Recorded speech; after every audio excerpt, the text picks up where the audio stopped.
This is your source for local news in the Heartland. This is KTVO's Good Morning Heartland. Good morning. It's time for our cooking segment. We're live from Kelly's Furniture and Carpet One in the kitchen, joined by Kellum, and you're going to show us how to make homemade chocolate mousse. And what you were saying earlier is there's not a lot of ingredients, but you have to follow the steps precisely in order for it to come out. Exactly. If it says beat for 3 minutes, beat for 3 minutes. Okay. Don't beat for 2.5 minutes. All right. I've messed this recipe up a few times, but I've had more times that it has been successful. So what we're going to start doing here, first we're going to take 4 egg yolks and we're going to beat them for about 3 minutes. So on high, so if you want to pop that in there, it's going to be kind of a loud, obnoxious noise. Keep going. You're going to do that for 3 minutes until they turn a nice lemony color.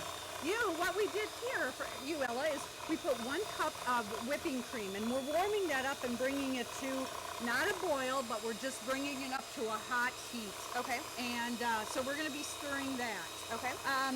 While you stir that, we're going to go over here, and what we're going to do at this point, magic of television, you've been doing that for 3 minutes. Right. And now you're going to put it on a low.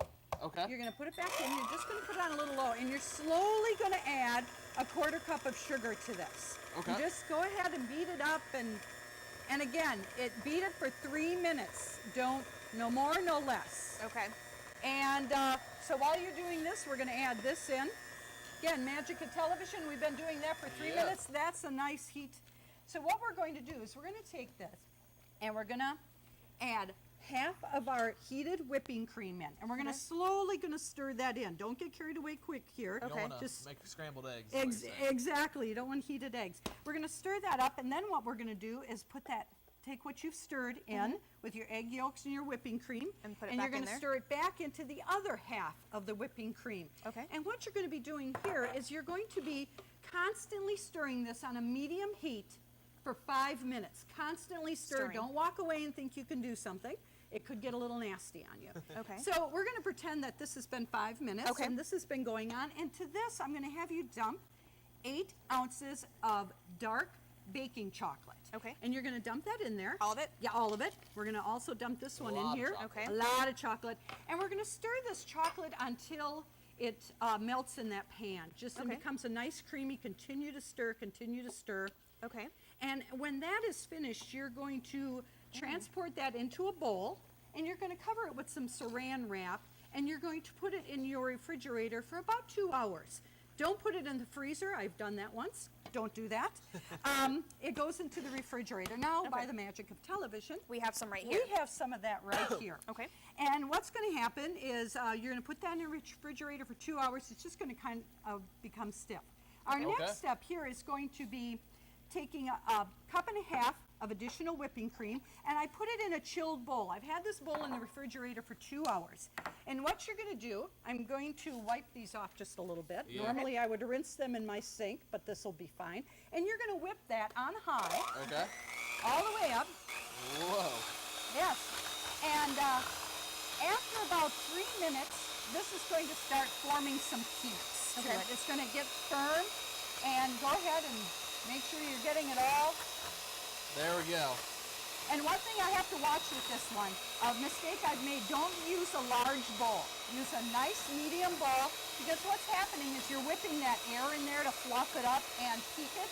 If you use too large of a bowl, it's just going to splatter it off to the side. All right. So while you're doing that, what we're going to do is we're going to prepare the fun little decorations you put on. Okay. And you can do this in microwave, but I always like my double boilers. I have some water boiling, and always be careful never to get water in your melted chocolate. Okay. This is a half a cup of semi-sweet chips and a 1/4 teaspoon of shortening or lard, whichever you want to use. And what you're going to do is you can get a shot of that. It's melting nicely. Takes a little bit of time. Again, you can do this in the microwave. All right. I just like my double boilers. I always feel I have more control of them.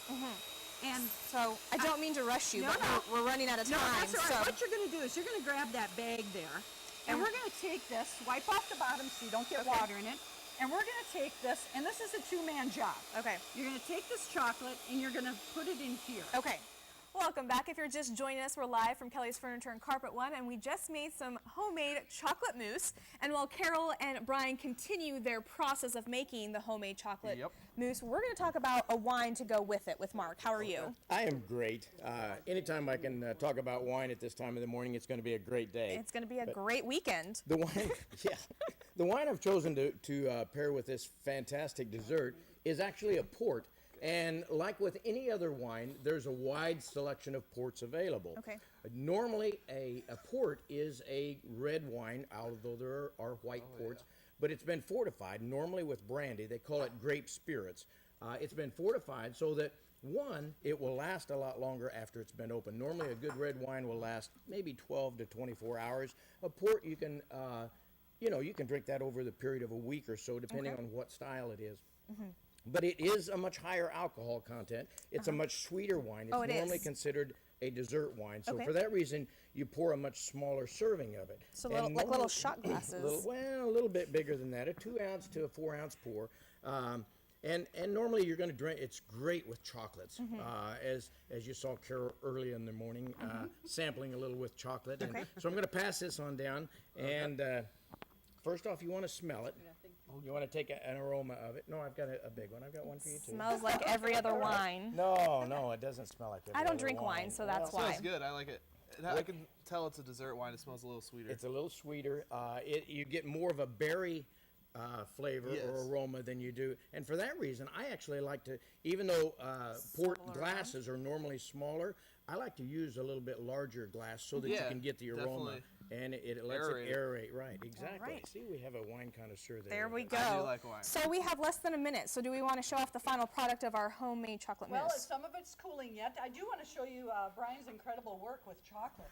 Yeah, I am. Write his name along the. As you can tell, you can decorate this. And this is the fun part at the end. And what you would do is put your finished mousse in here, put a couple raspberries on top.